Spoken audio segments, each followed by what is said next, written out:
Picture a woman standing at a rain-streaked window in Hampton Court Palace. Outside, the gardens shimmer in the summer of 1662. Inside, she cradles a newborn infant, still damp from birth. Down the hall, a young Portuguese bride weeps into her pillow, having just learned that her husband's lover has given birth mere steps away from where she sleeps. The woman at the window smiles. She knows something the weeping queen does not yet understand. In this glittering, ruthless world, love is currency, and she has just made herself very, very rich. This is not a story about a king. This is a story about the women who shaped him, survived him, and in some cases, utterly destroyed him. Welcome to the court of Charles II, where power wore silk and seduction was an art form. If you've ever wondered what it truly meant to be a woman in an age when your beauty could elevate you to dizzying heights or cast you into ruin, then stay with me. Because history, when told honestly, is never just about kings. It's about the women who stood beside them, behind them, and sometimes, brilliantly, ahead of them. Let us begin, not with coronations or battlefields, but in a nursery, where the seeds of desire were planted long before anyone understood what they would grow into. The year is 1630. A baby boy is born to King Charles I and his French queen, Henrietta Maria. Custom dictates that royal infants must not drink their mother's milk, particularly if that mother is Catholic, for fear the child will absorb heresy through her body. And so, as has happened for generations, the infant prince is handed to a wet nurse. Her name is Christabella Wyndham. She is beautiful, devoted, and she will nurse this boy, rock him, sing to him, and watch him grow until he is 5 years old. Then she will leave the palace, and he will barely remember her face. But memory is a strange thing. It lives in the body as much as the mind. 15 years later, England is tearing itself apart. The king and parliament are locked in a brutal civil war. Blood soaks the fields. Brother fights brother. The teenage Prince Charles, now 15 and eager to prove himself, is sent to represent his father at a garrison in Bridgewater. The commander there is a man named Wyndham. His wife, Christabella, greets the young prince at the door. She is older now, perhaps in her 40s, but still striking. And he, just a boy really, looks at her and feels something he cannot name. Recognition, perhaps.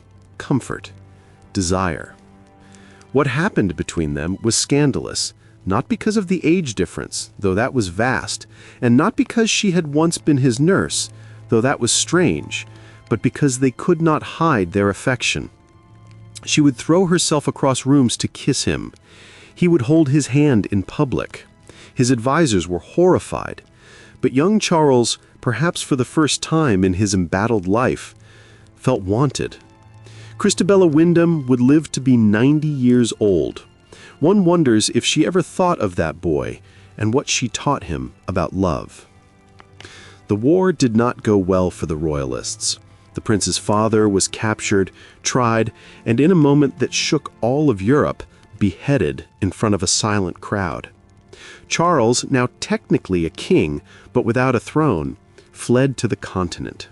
He was 18 years old, penniless, and surrounded by exiles who expected him to reclaim his kingdom with nothing but charm and hope. It was in the Netherlands that he met Lucy Walter. She was 17, Welsh, beautiful in a wild, unpolished way, and utterly alone. Her parents had divorced bitterly. Her mother had dragged her and her brothers to London, fought a losing legal battle, and then found herself destitute. She learned early that beauty was the only currency she had. A politician would later write, with casual cruelty, that he had purchased her virginity for 40 gold coins. She did not let that define her. She sailed alone to the Dutch Republic, determined to find a protector, and she found a prince instead. Their affair was brief, passionate, and consequential. In 1649, Lucy gave birth to a son. She named him James. Charles acknowledged the boy as his, though he would never acknowledge her as anything more than a passing pleasure. When Charles left for Scotland to try to raise an army, Lucy was left behind with an infant and no prospects. She found other lovers. She had another child, a daughter by an Irish viscount. But she never stopped believing that her son, the king's son, was her key to survival. Charles's friends eventually convinced her to return to London, bribing her with pearls and promises. She went, and almost immediately, the Republican government suspected her being a spy. She was locked in the Tower of London.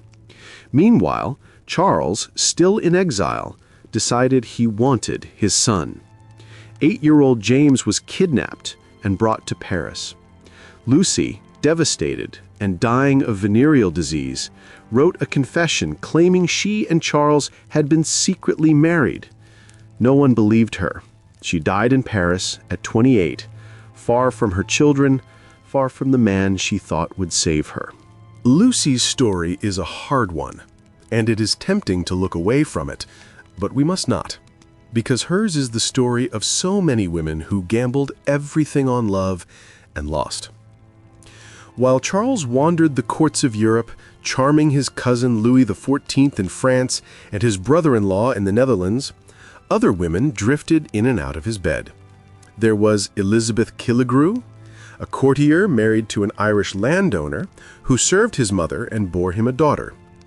There was Catherine Pedge, daughter of a cavalier, who gave him 2 children before vanishing into marriage and obscurity. These women were clever. They understood that a prince in exile could offer little but hope, and hope, though intoxicating, does not pay for bread. But then, in 1660, everything changed. Oliver Cromwell, the Lord Protector who had ruled England with an iron fist after the Civil War, died. His son tried to take his place and failed miserably. Parliament, exhausted and fractured, began to whisper a once unthinkable idea. What if they invited the king back? And so, after years of wandering, Charles returned to England. He rode into London on his 30th birthday, and the crowds went mad with joy. Bells rang, wine flowed in the streets. The king had come home. And on his arm, smiling like a cat with a canary, was Barbara Villiers. Barbara was not like the other women. She was not desperate. She was not grateful. She was not trying to survive.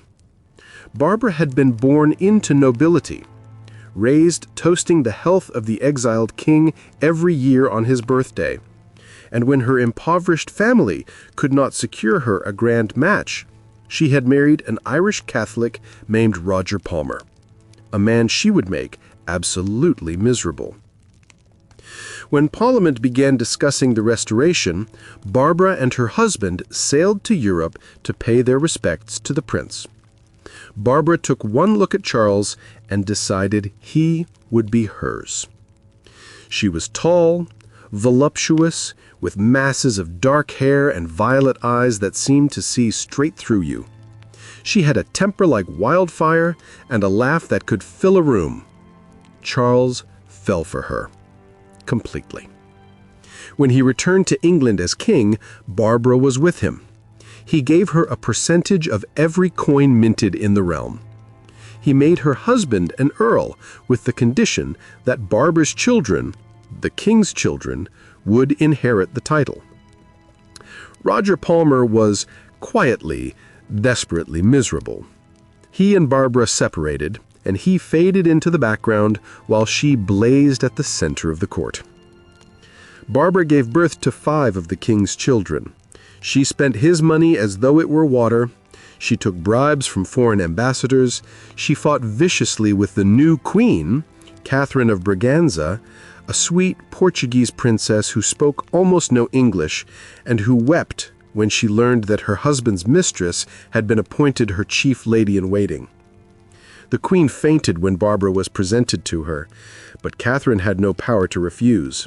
She was there to produce an heir, and until she did, she had no leverage at all. For 5 years, Barbara reigned as the uncrowned queen. But even queens, crowned and not, can fall. Charles's eye began to wander. Barbara, desperate, converted to Catholicism, thinking it would win him back. It did not.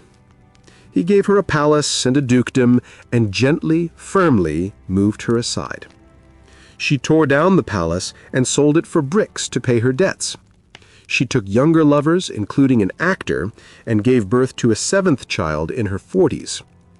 At 65, she married a handsome young officer who turned out to be a fortune hunter and a bigamist. She prosecuted him, won, and lived just long enough to see her money nearly gone. She died at 68 of dropsy, swollen and sad, perhaps wondering if it had all been worth it. But while Barbara's star was falling, another was rising, and this one came not from the aristocracy, but from the streets. Her name was Nell Gwyn, and she had been born to a brothel keeper in one of the poorest corners of London. She had no education, no family connections, no dowry, nothing but her wit, her smile, and a sharp instinct for survival. As a girl, she sold oranges in the theater, wearing a low-cut dress and flirting with wealthy patrons. She caught the eye of the theater manager, who hired her as an actress despite the fact that she could not read. Nell memorized every line by ear, and she was brilliant, especially in comedy. Audiences adored her. They called her Pretty, Witty Nell. One night, the king attended a performance. Nell was seated in the box next to him. He spent the entire play flirting with her, ignoring the stage. Afterwards, he invited her to dinner. When the bill came, Charles realized he had no money. Nell, laughing, paid for the King of England's supper. It was the beginning of a love affair that would last 17 years. Nell was everything Barbara was not. She was playful, unpretentious, foul-mouthed, and fiercely loyal. She gambled, she drank, she swore like a sailor, and Charles loved every moment of it. She gave him 2 sons, and though she could have demanded titles, land, and wealth, she asked for little. She continued acting for years, even as the king's mistress, because she loved the stage. She also loved teasing the king's other mistress, a prim French duchess named Louise de Kérouaille, whom Nell called Squintabella and the Weeping Willow. Once, while riding through London in her carriage, a crowd mistook Nell for the Catholic Louise and began to shout angrily.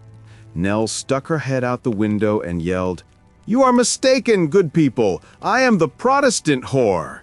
The crowd roared with laughter and cheered her on. Louise de Kérouaille, by contrast, was everything elegant, restrained, and strategic. She was French, Catholic, and deeply ambitious. She had come to England as a lady-in-waiting to Charles's sister, and when the sister died suddenly, Charles offered Louise a place at court. She was clever enough to hide her ambition behind a mask of delicate femininity. She wept prettily. She smiled softly. She played the part of the helpless beauty, and Charles fell for it completely. Louise replaced Barbara as the king's principal mistress, and unlike Barbara, she was always respectful to Queen Catherine. The queen, who had been tormented by Barbara for years, was grateful. When anti-Catholic hysteria swept England and 22 people were executed in the so-called Popish plot, it was Queen Catherine who protected Louise from being arrested. Kindness, it turned out, was an investment that paid dividends. Louise gave birth to a son, whom Charles made Duke of Richmond. She was created Duchess of Portsmouth, and King Louis of France sent her diamond earrings and a French dukedom in exchange for her influence over Charles. The English hated her for it, but Louise did not care. She understood power in a way that most of the other mistresses did not. She was patient, she was strategic, and she survived. There were others, of course. Mary Moll Davis, an actress who flaunted the king's gifts until her rival, Nell Gwyn, served her laxative-laced tea cakes for a royal date, ensuring that the evening did not go as planned. Winifred Wells, a maid of honor with the carriage of a goddess and the face of a dreamy sheep, who gave birth during a New Year's Eve ball and received £2,000 for her trouble. Or Taunce Mancini, an Italian beauty who had once been proposed to by Charles when he was in exile, and who returned years later hoping to rekindle the flame, only to discover that promiscuity and scandal had limits, even in this court. Elizabeth Jones, young and wealthy, one of the king's last lovers before his body finally began to fail him. And then there was the one who got away, Frances Stuart, the most beautiful woman at court, admired by everyone, desired by the king, and utterly uninterested in becoming his mistress. She refused him for years, saying she would only share a bed with a man if she were married to him. Charles considered divorcing his childless queen to marry Frances, but it never came to pass. Frances married the king's cousin instead, and then she contracted smallpox. The disease spared her life but ravaged her face. Charles stopped pursuing her, but they remained close friends until the end. Frances lived to be 55, and one wonders if she ever regretted her choice, or if she slept more soundly than the others, knowing she had kept her dignity intact. In 1685, King Charles II fell suddenly and violently ill. He was 54, still vigorous, still charming, still surrounded by laughter and light. But within a week, he was dead. Modern historians believe he poisoned himself accidentally while experimenting with mercury in his chemistry lab, though no one knew that at the time. On his deathbed, surrounded by doctors and priests and weeping courtiers, he gave his final instructions. To his brother, James, who would inherit the throne, he said, "Let not poor Nellie starve." And then, almost as an afterthought, "Do well by Portsmouth." Nell Gwyn, the Protestant whore who had made him laugh for 17 years, was granted a pension, but it was not enough. She suffered a stroke 2 years later, paralyzed and penniless, and died of syphilis at 37. Louise de Kérouaille, the calculating duchess, fled to France when anti-Catholic fervor made England too dangerous, and lived comfortably on King Louis's support until she died at 85. Barbara Villiers, the tempestuous beauty who had once been the uncrowned queen, died bitter and broke at 68, her beauty long gone, her money spent, her lovers vanished. And Catherine of Braganza, the Portuguese queen who had endured it all with grace and quiet dignity, outlived them all. She returned to Portugal after Charles's death and served as regent for her brother. She lived to be 67, and when she died, she was buried with honor in her homeland, far from the palace where she had once wept into her pillow while her husband's mistress gave birth down the hall. What do we take from these stories?